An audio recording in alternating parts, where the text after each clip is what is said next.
por escrito. Por escrito. Radio Anáhuac 1670 AM.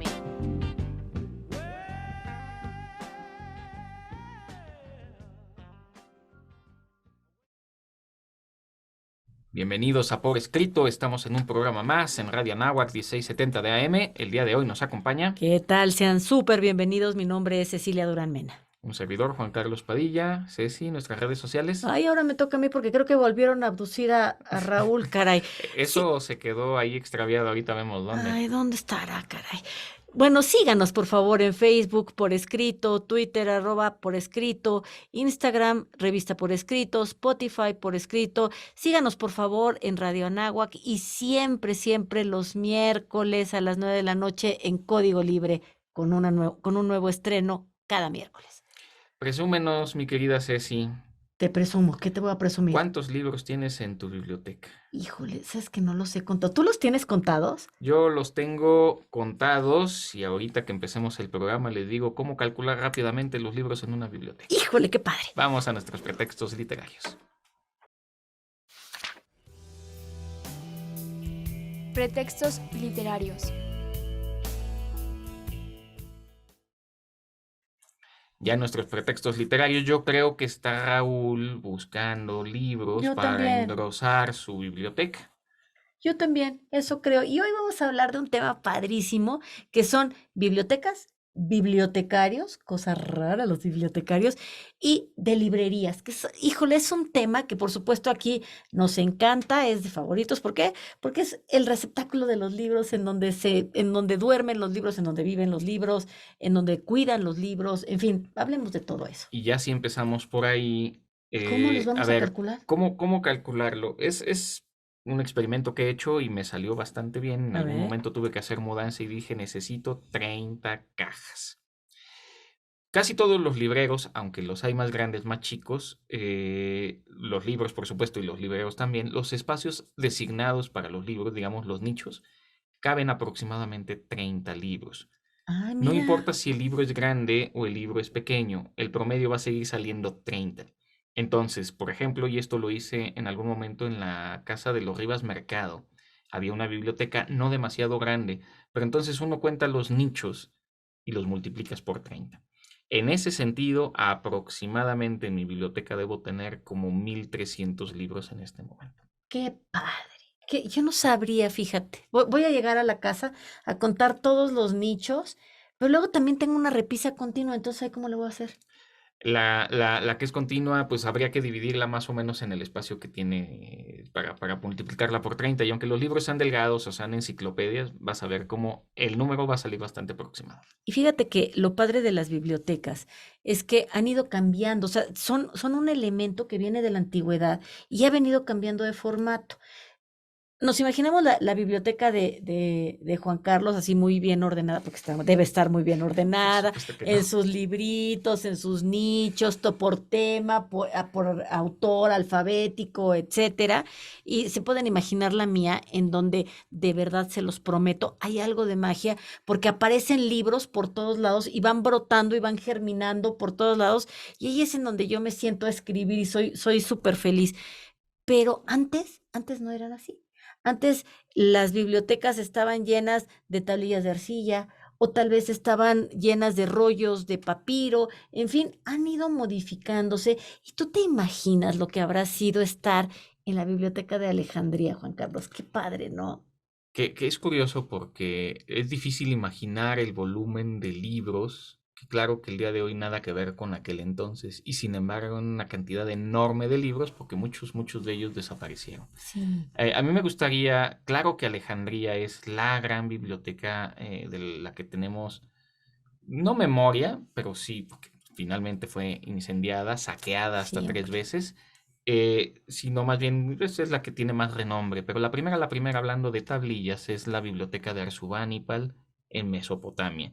Ya hemos en otro programa indagado un poco cómo este señor Arzubánipal, que tenía una biblioteca en una parte del palacio, le pedía a la gente que trabajaba para él que buscara en toda la región y que se fuera en Egipto y que buscaran tablillas concretas que sabían de su existencia porque él quería atesorarlas, quería leerlas. Y bien, todas aquellas curiosidades que estuvieran en tablillas que pudieran encontrar a lo largo de los trayectos.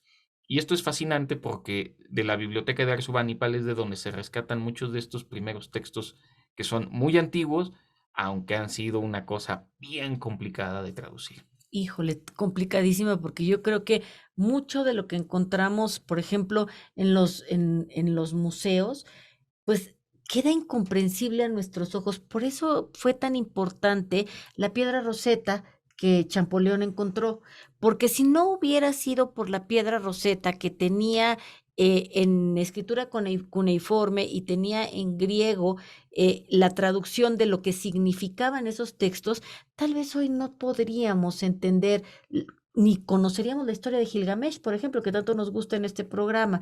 Entonces, me parece también que todas esas grandes bibliotecas que nos llegan como una especie de rumor mítico, eh, tuvieron mucho de lo que hoy no conocemos. Mucho quedó destruido por el fuego, mucho quedó destruido por las termitas, mucho quedó destruido por los tiranos, en fin. ¿Qué es lo que hace la biblioteca el día de hoy? ¿Cómo se ha ido transformando la biblioteca? A mí me parece algo increíble. Nada más hay algo que sigue todavía permaneciendo y es todas estas personas que han estado al cuidado de todos estos textos que escribió alguien y gracias a ese cuidado es que no se ha perdido la memoria de todos esos Y es textos. que hay bibliotecas de todo tipo. Estaba ahorita imaginando estas escenas de La Bella y la Bestia, donde, Ay, claro, una sí. manera en que la bestia logra, pues al menos llamar un poco la atención de Bella es en una biblioteca que está efectivamente todo bien ordenadito, por color, orden alfabético. Ceci cree que mi biblioteca está muy, muy bien. No, la verdad es que está bien hecho un relajo, aunque sí está perfectamente bien establecido qué va dónde. Eso sí lo tengo muy, muy clasificado, pero sí tengo los libros, no precisamente en orden, sobre todo ahora. Estoy pensando cuando uno va a una librería. Había una librería de viejo en Perisur, aquí en la Ciudad de México, donde el librero pues era muy desordenado, pero sabía dónde estaba todo. Y es Sí. que el local era muy pequeñito y utilizaba hasta la última esquina arriba para poder guardar libros y poderlos vender. Estoy pensando en Estados Unidos son muy dados los sótanos como espacios donde almacenar los libros para que la gente los pueda ir a buscar. Y como en ese sentido hay muchas formas en que se puede mostrar una librería o una biblioteca. Y es que yo creo que estos espacios en donde hay libros tienen que tener un orden muy, muy peculiar, porque si no se te pierde. Y entonces, esa es la peor condena que podemos darle a un libro, que un libro se te pierde y que de repente tú lo empieces a buscar por todos lados y no lo encuentres, no puedas volverlo a leer, en fin. Y pienso también en esta biblioteca que prefiguró Borges, en donde están contenidos todos los libros que tienen todas las historias y todos los escritos de la humanidad. Híjole, qué lindo sería poderlo tener. Cuentan por ahí que la ciudad de Oxford tiene túneles en donde están almacenados efectivamente cualquier tipo de publicación que se esté haciendo en este momento y que se mande a la biblioteca de Oxford. Por cierto, todos los volúmenes de la revista por escrito están en la revista, en la biblioteca de Oxford. Estaba pensando también cómo las universidades tienen sus propias Uy, bibliotecas, sí. muchas de ellas en lugares apartados de los campus, vaya, dentro de la misma zona, pero es un edificio completamente aparte. Y cómo, desgraciadamente, y sobre todo a partir del año 2013 más o menos, 2010, las bibliotecas de las universidades, al menos sí lo podemos ver en México, no sé en otros países, empiezan más bien a sacar los libros Qué porque pena. estamos dando paso, y de esto también habrá que hablar en conversaciones, a un nuevo formato de libro. Ya ni siquiera, todavía en mis tiempos era sacar fotocopias de todo, y todavía las tengo, muchas de ellas, las que están completas, sí las engargolé para poderlas tener en el libro. Tengo un apartado de engargolados en mi biblioteca, pero cómo se va perdiendo también esta fascinación de tener el libro, Formatos. porque pues, el formato va cambiando. Y sin embargo, las librerías ahí sí. Así es. Y yo creo que, bueno, en estas transformaciones y en estas formas también, en Estados Unidos, por ejemplo, el legado que cada expresidente debe de dejar es construir una biblioteca. La biblioteca, por ejemplo, de Kennedy es preciosa, Obama tiene una biblioteca maravillosa en la Universidad de Yale. Imagínate la biblioteca de la Universidad de Yale o de Princeton, híjole, qué maravilla. Y entonces a veces nada más llegar y empezar a caminar por esos pasillos es una verdadera delicia. Por ahí Humberto Eco dice que lo que mucha gente luego no entiende es que la biblioteca es en realidad el lugar para trabajar, Ay, yo estoy súper de acuerdo. porque es donde tienes todo a la mano. Pero bueno, eso es todo de momento. Vamos a husmear entre los libros. A ver si encontramos a Raúl ahí perdido en la librería. Ahí andará. Y vamos a la próxima sección. Autor desconocido.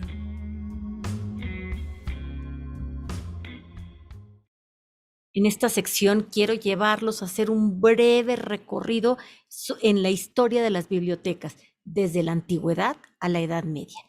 Fíjense que, bueno, quisiera hacer este repaso de las características principales de las bibliotecas por sus determinados contextos históricos y la importancia que tenían para sus respectivas culturas. Primero, las bibliotecas de la antigüedad. En este momento, las bibliotecas solían ser grandes salones donde se almacenaban las tablillas de arcilla que contenían los conocimientos de la época. En estas tablillas solían dejarse los registros económicos, como las transacciones, así como los textos sobre matemáticas y astronomía. Los hallazgos más importantes que pertenecen al periodo de la antigüedad han salido de la biblioteca Nippur, de la biblioteca Lagash, de la biblioteca de siempre me sale mal, Asurbanipal y de Ugarit, que pertenecen al segundo milenio. En segundo lugar, vamos a dar un brinco muy grande porque vamos a llegar a la biblioteca de Alejandría. En la biblioteca de Alejandría no eran tablillas de arcilla, sino eran papiros que se iban enrollando y ahí era donde se consignaban todas las historias y todos los textos. Muy complicado porque se tenía que abrir el rollo por un lado y se tenía que ir enrollando por el otro lado y era muy complejo estar leyendo. La biblioteca de Alejandría fue un gran proyecto que terminó desgraciadamente destruido. En segundo lugar, vamos a dar otro brinco grandotote, que es las bibliotecas del Imperio Bizantino. Fíjense que con la división del Imperio Romano en dos bloques, en el Imperio Bizantino se realizó un esfuerzo por reforzar la idea de la herencia cultural para mantener un sentido de unidad frente a los diversos pueblos, porque pues ya sabemos que el pueblo romano era un pueblo guerrero que atacaba. Así es de que en ese momento se le dio un enorme valor al libro como testimonio de la herencia clásica, lo que provocó que se crearan una buena cantidad de bibliotecas en los diversos organismos e instituciones políticas, religiosas y educativas. Así es que aquí surgen las bibliotecas privadas como las de Eustacio, que era el arzobispo de Tesalónica durante el siglo XIII. A su vez también la biblioteca del Focio, que tenía todo el acervo de emperadores, patriarcas y también de monasterios. Pero también tenemos las bibliotecas en el Islam. Al igual que en las catedrales se guardaban grandes acervos de libros, las mezquitas impulsaron de manera notable la vida intelectual y trajeron consigo la formación de bibliotecas que empezaron a acumular sobre todo obras religiosas y de estudio, por ejemplo, astronómico y matemático. Es bien conocido que estas bibliotecas contaban con una inmensa cantidad de manuscritos debido al bajo costo que suponía producir un libro. En este contexto destacan las bibliotecas de Nadiamiyya en Bagdad o la de Had il-Fadil, la cual se estableció dentro de una mezquita localizada en el Cairo.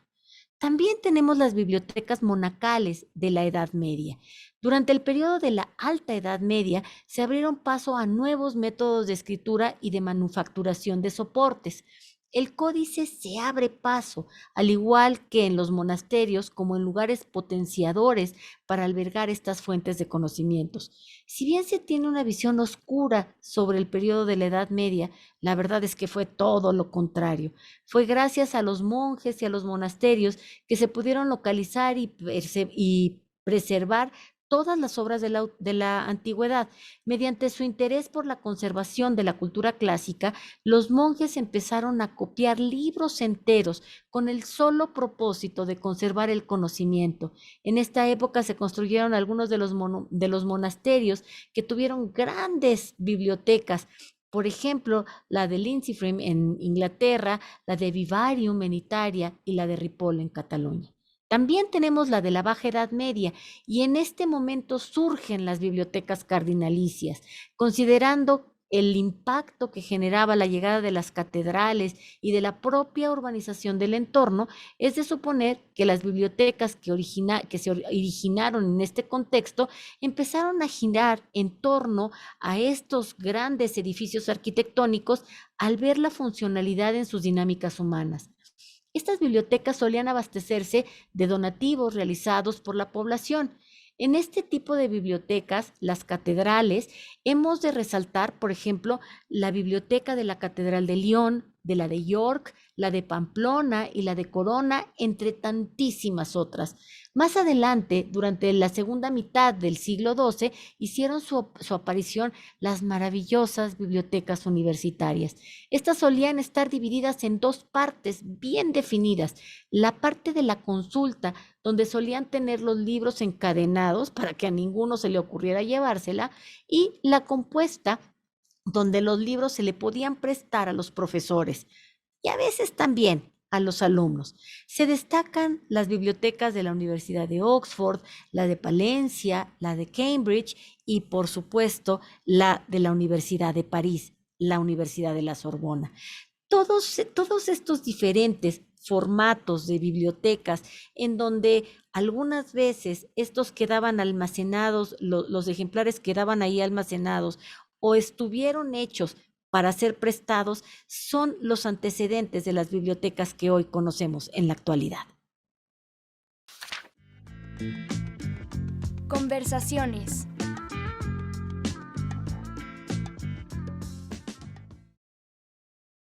Mi querida Ceci, hemos llegado ya a nuestras conversaciones. ¿Cómo te gustaría comenzar el día de hoy? Con una pregunta que hace Michael Ende: ¿qué hacen los libros cuando no están siendo leídos? Es una gran pregunta. Pues están esperando el momento de ser abiertos para descubrir todo su contenido. Y de repente me imagino como si fueran estos, porque lo son de alguna manera, artículos animados que están levantando sus hojitas y dice, escógeme a mí, sigo yo. Y tiene uno, Juan Carlos me hizo esta reflexión, o sea, hay que pensar muy bien cuáles son los libros que vamos a elegir, porque tampoco tenemos tanta oportunidad de leer todos los que quisiéramos, ¿no? Tenemos toda la vida para leerlo, pero ya lo hemos hecho y si quieren volvemos a hacer el ejercicio, si Hazlo. les parece bien, cómo calcular cuántos libros podemos leer en una vida. Y bueno, es meramente un juego, una hipótesis, pero pensando que pudiéramos tener 50 años de vida lectora, que a lo mejor no son tantos, pero uno, no nacemos sabiendo leer, y dos, pues en la vejez también el ritmo, la vista cansada y demás, pues también jugamos un poco con esas variables. 50 años de vida lectora, pensando en un buen ritmo de lectura, que sería un libro por semana. Tomando 2 semanas de vacaciones, 50 por 50 nos da 2.500 libros. Si solo vamos a poder leer 2.500 libros en una vida, Hay que elegirlos bien. hay que elegirlos bien. Hay que elegirlos bien, sin duda. Y fíjate que vamos a hablar de estos lugares entrañables, maravillosos. Yo quiero empezar a hablar de una librería que está en la ciudad de Oporto. De hecho, está en la ruta del Camino de Santiago. Entonces, entras y es un lugar primoroso, muy antiguo, que está hecho todo de madera de cedro. Entonces entras y desde que estás pasando los umbrales de esta librería, entras y bueno, huele a libro y huele a madera. Y yo creo que no hay, es algo así como a lo que huele la cabecita de los bebés que quisieras poderlo envasar. Así me gustaría poder envasar el olor de esa librería, que es la librería de la Universidad de Oporto. Tiene, o sea, ahí todo libro extraño que quieras encontrar, ahí lo vas a poder comprar. Yo estoy pensando en la biblioteca de la iglesia de Santo Domingo en Oaxaca. Ay, sí, qué belleza. Es bellísima cuando la remodelaron toda completamente y además podemos ver pues, los ejemplares propios del siglo XVI. Algunos probablemente sean incunables. Recordemos que Sí. al menos en México incunable sería cualquier impresión que tengamos antes de 1600, entre 1450, fecha aproximada de la invención de la imprenta, hasta 1600 hablaríamos de libros incunables, las primeras grandes impresiones. Y es que también es cierto, un poco, aunque no lo dice como tal la Biblioteca de Babel de Jorge Luis Borges, donde podríamos encontrar cualquier cosa hasta que las cosas empiezan a perder sentido, es que de cada libro, si lo traducimos a cada uno de los idiomas que existen, multiplicamos enormemente la cantidad de libros. Y eso se vuelve bien, bien interesante. También valdría la pena hablar de formatos de libros. Pensemos en Alejandría. Y Alejandría tendría rollos, Ujú. donde efectivamente uno tiene que ir enrollando y desenrollando. Por ahí se comenta que era muy complicado encontrar el título de un libro y que no se podía utilizar de ambos lados del papiro porque se gastaría de tal manera que terminaría siendo completamente ilegible. Ya de por sí esos pergaminos, digo, esos papiros serían pues, complicados de conservar porque no deja de ser material perecedero. Se deshacían. Sí, y entonces tenías que desenrollarlos con muchísimo cuidado para que no se hicieran polvo. Y se terminaron haciendo polvo. Yo creo que el gran invento que hace que surja el libro tal como lo entendemos ahora y que sea portable y que la cultura se difunda de una manera más fácil, sin duda es el papel. Y es el formato que pues hemos tenido hasta principios, yo creo que del milenio. Este que sigue siendo sin duda mi formato favorito, en donde puedes estar tocando las hojas, en donde lo puedes oler, en donde pones todos tus sentidos en juego. Uy, casi hasta te sabe el papel. Distinto al formato electrónico, que yo creo que es mucho más portable, porque ahorita depende del formato, es que nosotros lo podemos usar. Por ejemplo, si quieres llevarte tu biblioteca completa cuando estás de viaje, pues te llevas a lo mejor algún dispositivo, algún e-reader o lo que sea, y ahí puedes, terminaste un libro y pues vas con el que sigue y con el que sigue, y es muy fácil de comprar y de adquirir los nuevos volúmenes y tal. Sin embargo, a mí me sigue gustando el formato de papel. Justo hoy en la mañana leía a Byung-Chul Han, el filósofo, hablando de por qué no hay un ejemplar de un libro digital. Y es que el ejemplar es y tiene una forma específica y no lo puedes tener. Y lo digital pierde la relación, habla él de las Estoy de manos como el acuerdo. hacer. Entonces uno no puede entrar, dice él, me parece que exagera un poco, en relación con el libro. Claro que es muy diferente leer un formato digital que leer como tal un libro. Y esto nos lleva, por supuesto, a las bibliotecas digitales, que tan fácilmente pueden multiplicarse como desaparecer con mucha facilidad, porque no es lo mismo leer en la pantalla que leer precisamente el libro o las fotocopias del libro o lo que sea. Y efectivamente, el formato cambia y esto también lo hace complicado. Ahorita tener una biblioteca grande en casa se vuelve difícil. Ujú. Estoy pensando, porque si hay imágenes y lo pueden googlear, tenemos a Humberto Eco como un muy buen ejemplo y justo le acabo de regalar para que vean Sí, cómo miren. consiento a Ceci. Le compré un libro son columnas de Humberto Eco que publicaba en el periódico allá por la década de los 80 y hay un pequeño episodio que dice cómo justificar una biblioteca privada. Y es que la gente cuando entra a las casas donde hay libros dice, ¿cuántos libros? Y luego viene la pregunta forzada, dice Humberto Ya Eco, lo ¿y leíste. ya los leíste? Entonces dice Humberto Eco, hay dos posibilidades de respuesta. Si yo digo que no, entonces ¿para qué los quiero? Si digo que sí, que es la respuesta que muchas veces se da, sí, ya los leí todos, ¿no? Ujú. Sería completamente absurdo. Entonces él dice que estos son los que ya leyó o los que tiene que leer para esta semana. O bien decir que los que no ha leído los tiene en la oficina, en la universidad. Ese es un Sí. poco con lo que juega Humberto Eco para justificar bibliotecas privadas. Y fíjate que ya hablaste de las bibliotecas privadas y las bibliotecas públicas, que espero que no sea un formato que empiece en desuso, porque hay una gran ilusión de entrar a las bibliotecas públicas, de recorrer los pasillos en donde están los estantes, con tantos temas, con tantos títulos, e ir a pedir prestado el libro.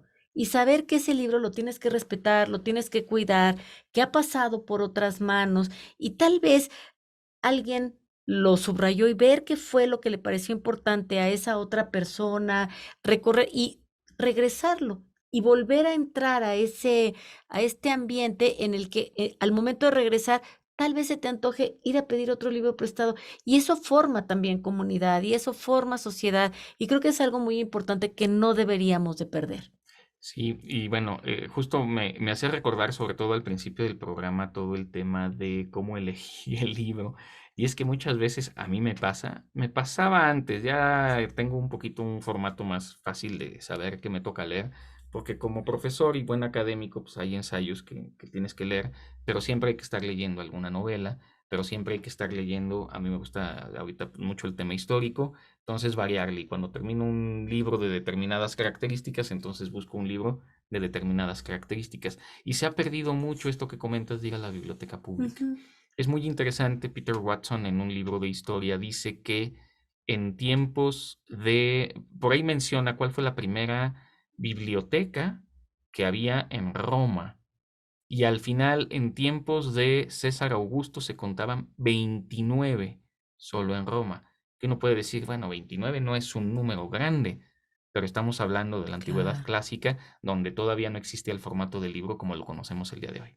Y fíjate que, bueno, hay también libros que hablan de bibliotecas y hay uno de Jacques Bonnet que se llama Bibliotecas llenas de fantasmas. Mira, ya nada más el título es súper seductor. Está escrito en formato de ensayo y entonces el autor habla de los sentimientos al abrir un libro, de la emoción que viene con la lectura y del instinto que tenemos de querer poseer esos libros. Este autor relata las bibliotecas como un lugar soñado, que yo comparto esa visión, en donde se pueden reunir todo tipo de personajes, de sentimientos, de historia, y este libro es un homenaje a las diferentes historias que están guardadas en estas repisas, en estos anaqueles, en donde se menciona autores tan, digo así, muy diferentes como Pessoa y su intento de ser bibliotecario, o el capitán Ahab, cuando se le fue arrancada la pierna, y de todos estos fantasmas que rescata Bonnet en esta declaración de amor a la literatura. Y hablando de libros que hablan de esto, y como decías de Pessoa, que fue bibliotecario, está el libro de El escritor en su paraíso, Ay, 30 sí. grandes autores que fueron bibliotecarios, y aquí nos narra precisamente Ángel Esteban 30 historias de estos encuentros y desencuentros que tenían los diferentes autores. Estamos hablando de Marcel Proust, de Stephen King, precisamente este amor-odio muchas veces que se tiene con la misma biblioteca, porque no podemos pasear con ella, no pudiéramos llevarlo todo como quisiéramos, sobre todo antes. Ahora es un poco más fácil, pero aún así hay una capacidad de memoria Así también en los es. dispositivos y por muy ligeros que sean los libros digitales, en realidad no cabrían todos los libros del mundo en ello. Y yo creo, Juan Carlos, que algo que no debemos de perder en estos, pues, en estos ambientes, tanto de librerías como de bibliotecas, es que también son espacios propicios para la lectura. Ahí hay silencio, ahí hay respeto, ahí también te puedes poner a escribir y escribir, créanmelo, en medio de libros es una sensación maravillosa.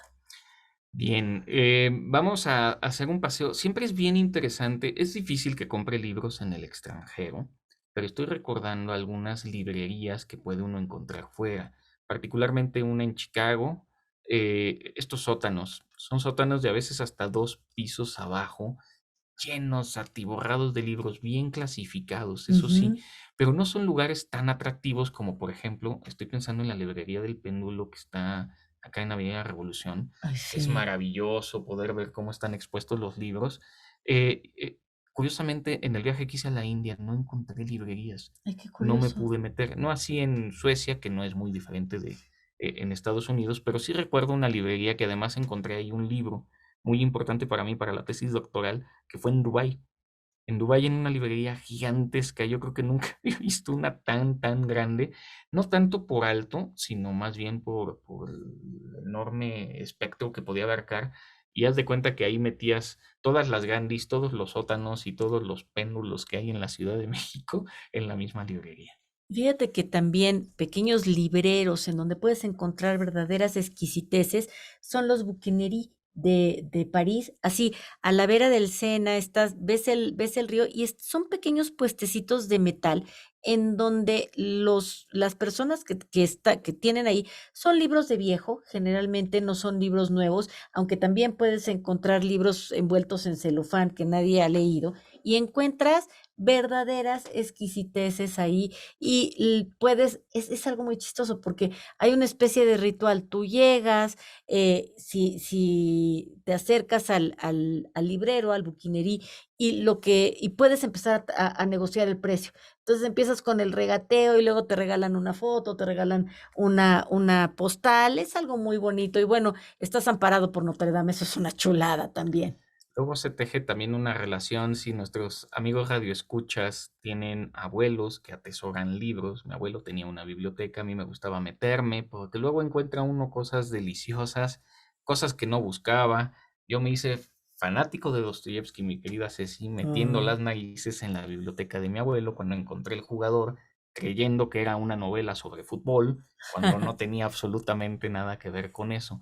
Pero estableces una relación y como ahí mismo hay libros viejitos, vaya, no incunables, pero sí libros viejos que también se vuelven un poco como el tesoro familiar. Esto era lo que leía mi abuela, esto Ujú. era lo que leía mi tío, y es una manera también de entrar en contacto con ellos. Y quizá ellos no como bibliotecarios, pero cada quien sabe lo que tiene en su biblioteca.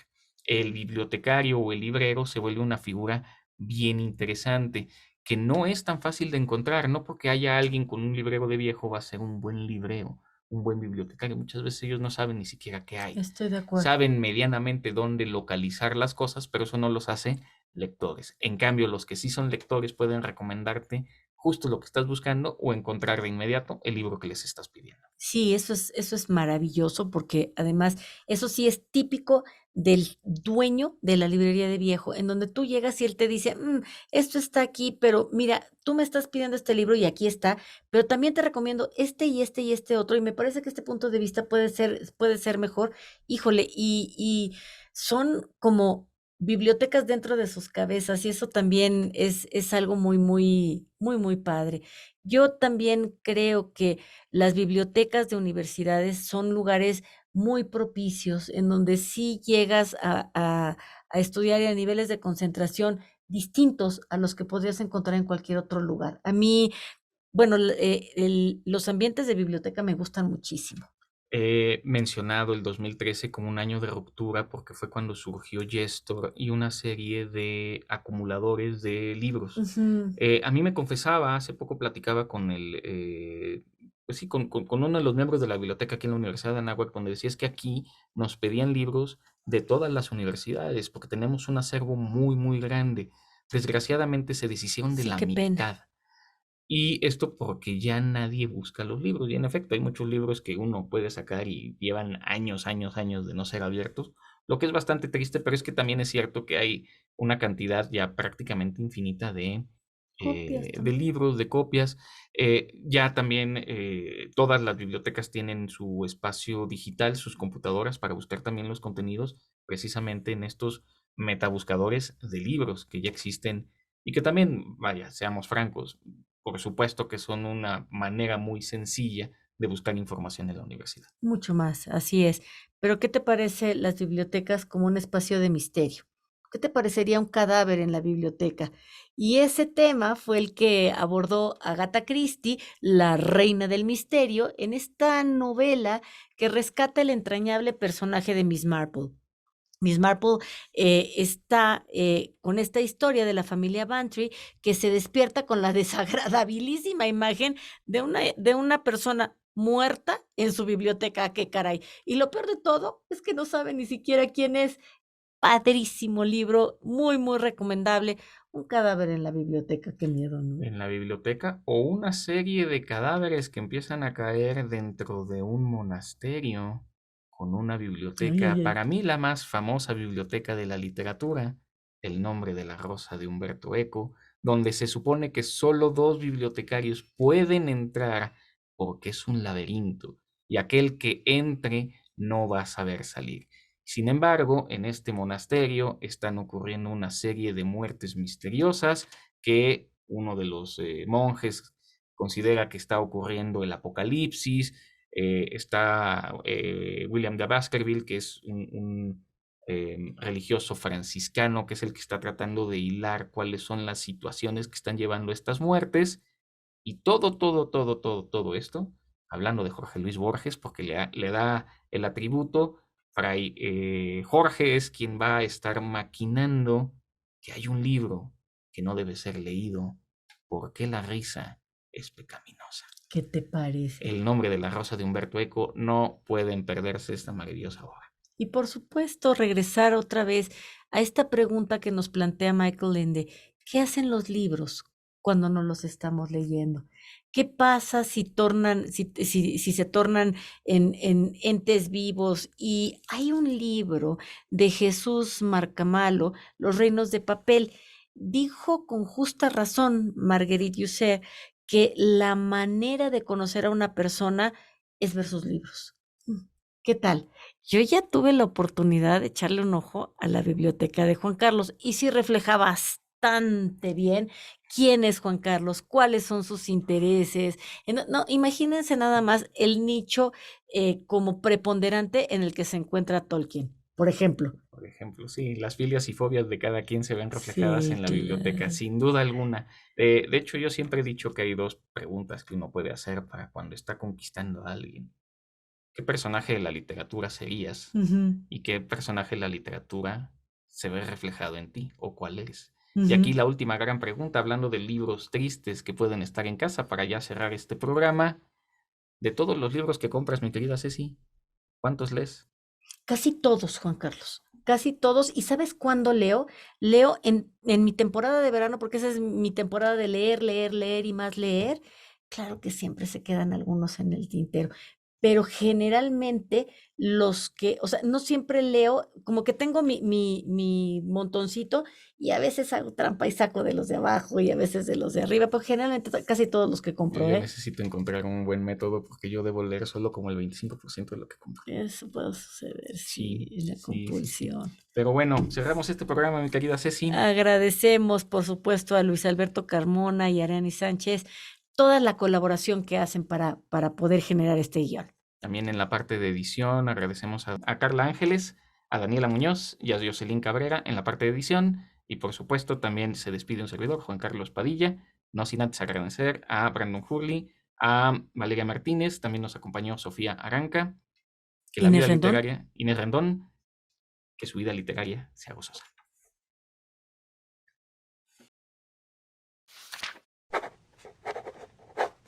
Ultimátum. Siempre imaginé que el paraíso será algún tipo de biblioteca. Jorge Luis Borges.